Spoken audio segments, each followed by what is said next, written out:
बिस्मिल्लाहिर्रहमानिर्रहीम, अस्सलाम वालेकुम। आज का जो हमारा टॉपिक है वो हेल्दी लिक्विड्स के बारे में है। यानी कि अगर हमने हेल्दी लिक्विड लेना है तो हेल्दी लिक्विड के अंदर वो क्या इंक्लूड होगा।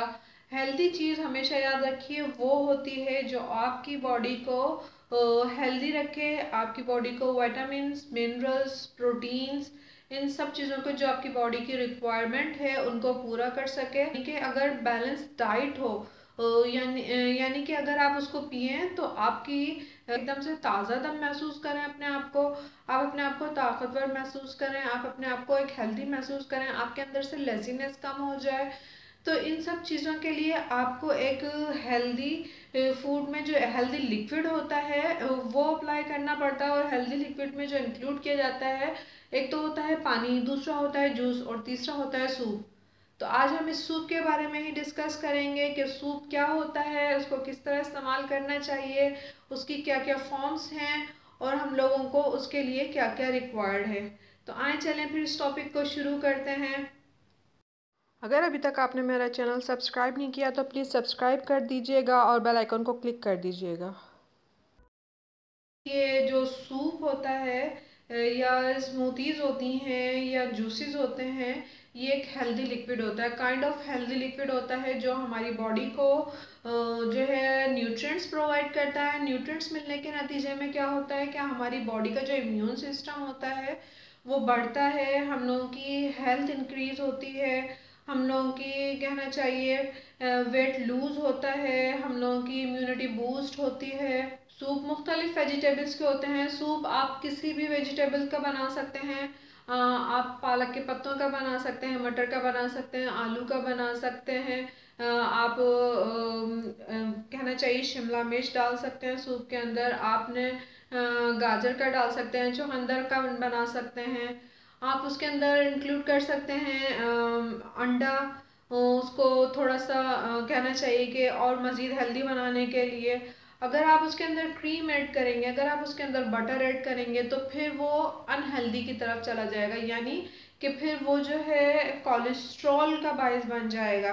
तो सूप के अंदर हम लोगों को वेजिटेबल्स और कुछ जगहों पे वहाँ पर फ्रूट्स भी इंक्लूड किए जाते हैं, जैसे टोमेटो सूप होता है उसके अंदर।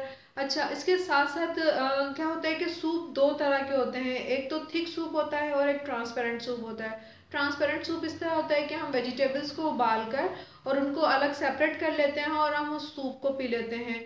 और थिक सूप इस तरह से होता है कि हम जो वेजिटेबल्स उसके अंदर होती हैं उनको उसी के अंदर स्मैश्ड कर लेते हैं, उसके अंदर ब्लेंड कर लेते हैं, वो उस तरह से उसका एक थिक कंसिस्टेंसी का सूप बन जाता है। तो सूप जो है वो मुख्तलिफ तरीक़ों से हम लोगों के लिए डाइट के लिए एक बैलेंस डाइट भी होता है, इजीली डाइजेस्ट कर लेता है। रात के टाइम पे ख़ास तौर पे इसको लोग प्रीफर करते हैं पीने के लिए, क्योंकि इसकी जो डाइजेशन होती है वो इजीली हो जाती है और बहुत जल्दी हो जाती है, ताकि सोने से पहले पहले डाइजेस्ट हो सके। तो सूप को हम लोग मुख्तलिफ तरीक़ों से बना सकते हैं। अच्छा, सूप के साथ साथ देखें, पकाने के बाद जो वेजिटेबल्स का बनता है वो सूप बनता है।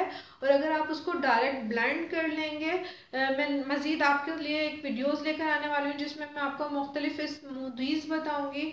स्मूदीज़ जो होती हैं वो डिटॉक्स करती हैं आपकी बॉडीज़ को, आपके स्टमक को।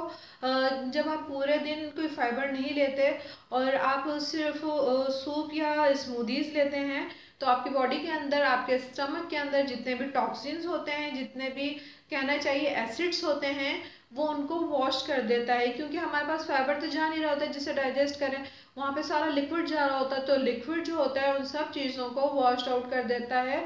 और हमारे लिए, बॉडी के लिए ये बहुत ज़रूरी है कि हम अपनी बॉडी को वीक में 1 से 2 मरतबा डिटॉक्स करें। सही है। तो डिटॉक्स करने से क्या होता है, हमारा डाइजेस्टिव सिस्टम इम्प्रूव रहता है और हमारा डाइजेस्टिव सिस्टम प्रोलॉन्ग टाइम जो होता है वो मुख्तलिफ बीमारियों से बचा रहता है। तो उसके लिए जो हम लोगों को रिक्वायर्ड होता है, यानी कि अगर हम लोग सूप बना रहे हैं तो हम लोग जो भी वेजिटेबल्स अवेलेबल है या जो भी आप उसके अंदर डालना चाह रहे हैं, बीन्स हो गए, मटर हो गए, रेड बीन्स हो गए, लोबिया हो गया, लौकी हो गई, टमाटर हो गया, बंद गोभी हो गई, फूल गोभी हो गई, आलू हो गए, एवन के जितने भी सब्जियां हैं हम सूप में सबको इस्तेमाल कर सकते हैं। ठीक है।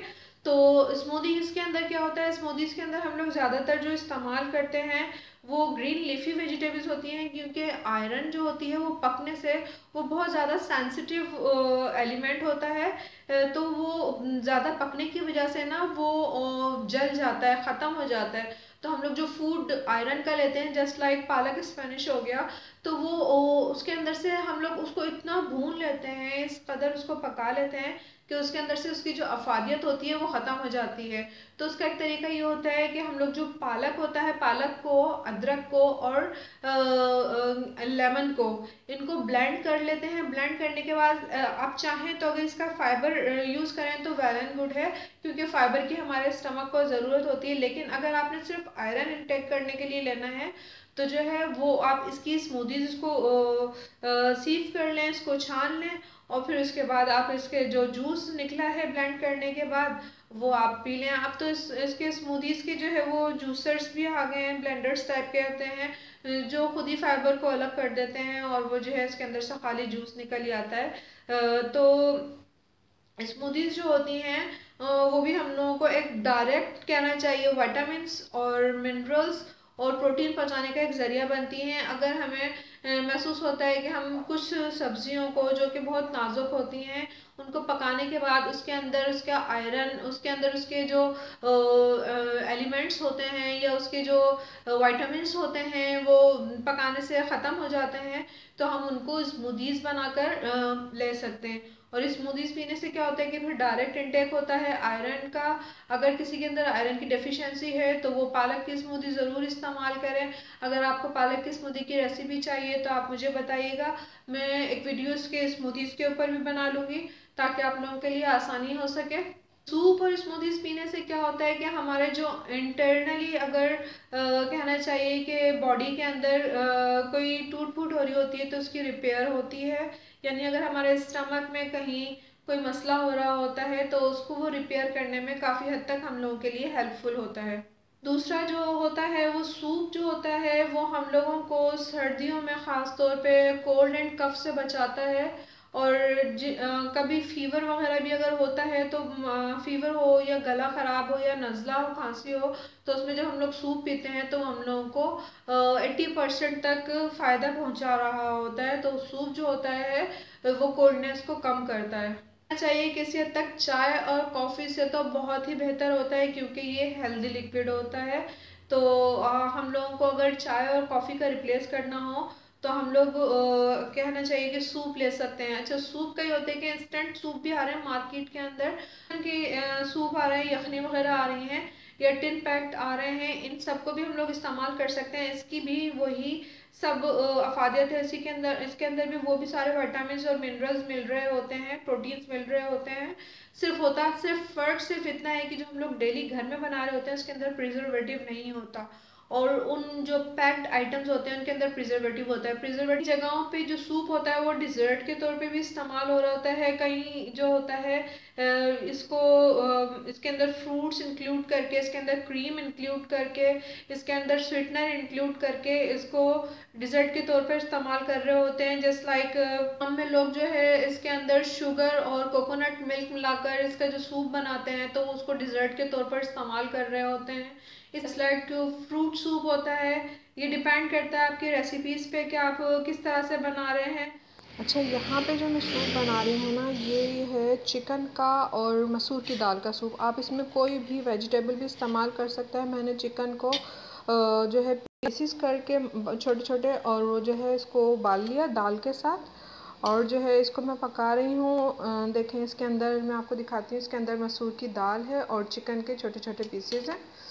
उसके साथ अकॉर्डिंग टू टेस्ट आपने इसके अंदर नमक डालना है, काली मिर्ची डालनी है। जब आपके टेस्ट के मुताबिक ये हो जाए तो फिर आपने इसके अंदर हल्का सा कॉर्नफ्लोर डालना है, ताकि इसकी कंसिस्टेंसी जो है वो बरकरार रहे। उसकी कंसिस्टेंसी यानी कि थोड़ा सा ठीक हो जाएगा तो ये जो अलग अलग दाल और चिकन दिख रही है ये नहीं दिखेगी, और वो आपको देखने में भी अच्छा लगेगा और जो है आपको खाने में भी अच्छा लगेगा। अच्छा, ये देखें यहाँ पे मैं कॉर्नफ्लोर डाल रही हूँ। मैंने ज़्यादा कॉर्नफ्लोर नहीं लिया है, जस्ट 1 टेबल स्पून लिया है। उसको मैंने घोल कर डाला है और ये देखिए चलाते जाएंगे, आहिस्ता आहिस्ता डालेंगे। रुके मैं इसकी डायरेक्शन चेंज करती हूँ ताकि आप लोगों को आराम से दिख सके कि मैं इसके अंदर कैसे डाल रही हूँ, क्या चीज़ डाल रही हूँ, ताकि आप लोगों को ईजी रहे। और फिर बनने के बाद इसकी जो शक्ल आती है वो कुछ इस तरह की इसकी आती है। मैंने इसके अंदर थोड़े से जो रेड चिली फ्लेक्स होते हैं वो भी डाला है, यानी कि कुटी हुई लाल। नुकसानात सिर्फ इसके ये हैं कि अगर आप इसके अंदर क्रीम, चीज़, बटर या इस तरह की चीज़ें मिलाएंगे जो बहुत ज़्यादा ऑयली हैं, बहुत ज़्यादा कोलेस्ट्रॉल इंक्लूडेड हैं, तो उसके अंदर क्या होगा कि फिर ये जो आपके सूप है इसकी अफादियत जो है वो फ़ायदे के बजाय नुकसान में बदल जाएगी और बॉडी के अंदर जो कोलेस्ट्रॉल है वो बढ़ जाएगा। तो इसके नतीजे में वो आपको सूप जो है वो आपको फ़ायदा पहुंचाने के बजाय और नुकसान पहुंचा रहा होगा। तो उम्मीद है मेरा आज का टॉपिक आपको अच्छा लगा होगा। अच्छा लगा हो तो प्लीज़ लाइक कीजिए, अपने सजेशन से, अपनी एडवाइस से मुझे ज़रूर आगाह कीजिएगा। हेल्दी रहिए और दूसरे नेक्स्ट टॉपिक तक के लिए मुझे इजाज़त दीजिए। जाने से पहले अगर आपने मेरा चैनल सब्सक्राइब नहीं किया तो प्लीज़ सब्सक्राइब कर दीजिएगा। Thank you so much. मुझे नेक्स्ट टॉपिक तक के लिए इजाज़त। अल्लाह हाफिज़।